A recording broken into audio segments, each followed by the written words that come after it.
Nosso programa de análises aqui no Mundial Telenotícias. Você lembra que antes de Trump ser eleito, os ministros da Suprema Corte Brasileira faziam chacota e inúmeras brincadeiras do tipo para saber quem seria o primeiro a ter o visto cancelado para os Estados Unidos? Lembra disso? Pois é. Saiu em todo lugar. Havia a possibilidade cogitada pelos integrantes da direita de que uma das sanções previstas para o Brasil seria o cancelamento dos vistos das autoridades. E, de acordo com as fontes, os ministros davam risadas em cima das possibilidades aventadas pela mídia alternativa. A eleição ainda não tinha acontecido e todos acreditavam mesmo que Trump jamais seria eleito novamente. Até mesmo o presidente Lula apostou todas as fichas na candidata democrata Kamala Harris, chamando Trump de fascista e outras coisas ainda piores. Pois é, o homem foi eleito e as orelhas por aqui ficaram imediatamente em pé. Mas, mesmo assim, muita gente ainda não acreditava que o pior poderia acontecer. Afinal, o brasileiro tem a arte do jeitinho e seria necessária apenas uma conversinha de pé de ouvido com o novo presidente americano que tudo se resolveria numa boa. Era o que se dizia nos corredores do imponente prédio da corte em Brasília, na Praça dos Três Poderes.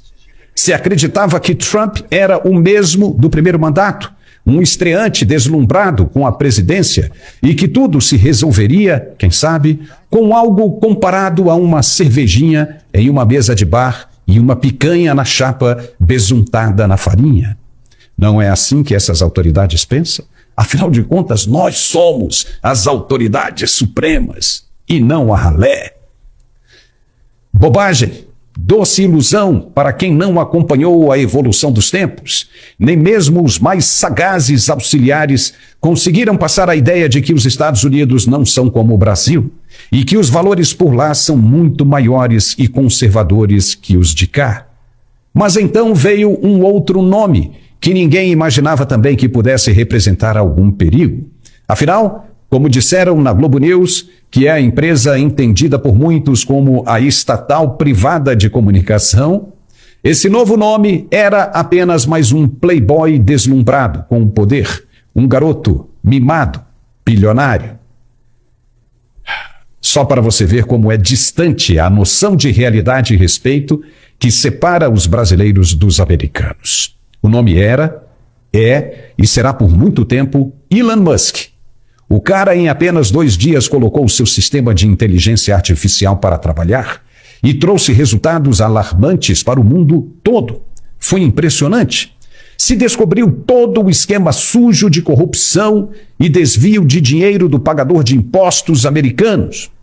E o mais importante, segundo estão dizendo as próprias fontes americanas, surgiram nomes de autoridades brasileiras envolvidas em esquema de recebimento de dinheiro sujo e interferência em eleições para a derrubada de líderes populares. E tudo leva para o Tribunal Superior Eleitoral Brasileiro e seus comandantes durante e depois das eleições de 2022. Veja que agora não se trata mais de brincadeiras sobre quem irá perder primeiro o visto de entrada nos Estados Unidos. Não. Agora a coisa é muito mais séria. Se trata de saber quem irá perder primeiro a liberdade. Donald Trump e Elon Musk já sabem muito bem do que estão falando, mas querem reunir o máximo de provas possíveis para apresentar primeiro ao povo americano. Depois, eles abrem para o mundo inteiro. Só que, logo nos primeiros anúncios, os nomes aparecerão de qualquer jeito, como já começaram a aparecer. E como eles já sabem, esses nomes aparecem na folha de pagamento do Departamento de Estado do governo americano. Como assim? Com detalhes de dados riquíssimos, como repasse das verbas, valores exatos e locais depositados. Lascou o papai. Se os nomes das autoridades que aparecem ali não são verdadeiros, então não há motivos de preocupação. É ou não é? Mas, por enquanto, só essas autoridades sabem se estão mesmo com o rabo preso ou não. Só elas sabem, por enquanto, o que de fato aconteceu. Mas se estiverem com as mãos sujas, devem arrumar as malas o mais rápido possível. Não podem ficar esperando pela guilhotina, que virá com toda certeza.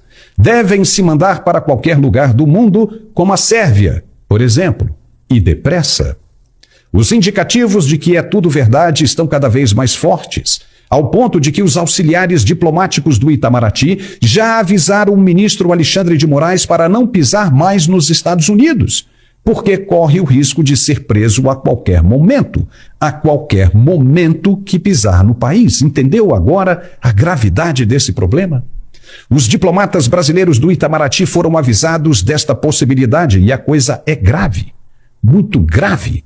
E já começam a circular informações de que em qualquer país europeu o ministro também não estará seguro. Ou seja, ele passa a viver uma situação semelhante ao que ele mesmo impôs a muitas de suas vítimas, a suspensão do passaporte. Quem diria, hein, que o ministro passaria a ser detido em seu próprio país? Isso por enquanto, com as investigações caminhando ainda no início. Mas elas chegarão aonde estão prometendo chegar. E com isso as chances do ministro e de seus demais colegas de trabalho se complicam cada vez mais e muito. Vai haver uma consequência monstruosa, a maior já imaginada em toda a história da humanidade. E se ele estiver mesmo com as mãos sujas, mesmo que no Brasil não deem nada, absolutamente nada, ele será ainda procurado pelas autoridades americanas, preso, julgado e condenado a longos anos de cadeia. E como manda a lei americana, terá de cumprir a pena inteira nos Estados Unidos. Mas, se ele não deve nada, não tem nada com que se preocupar.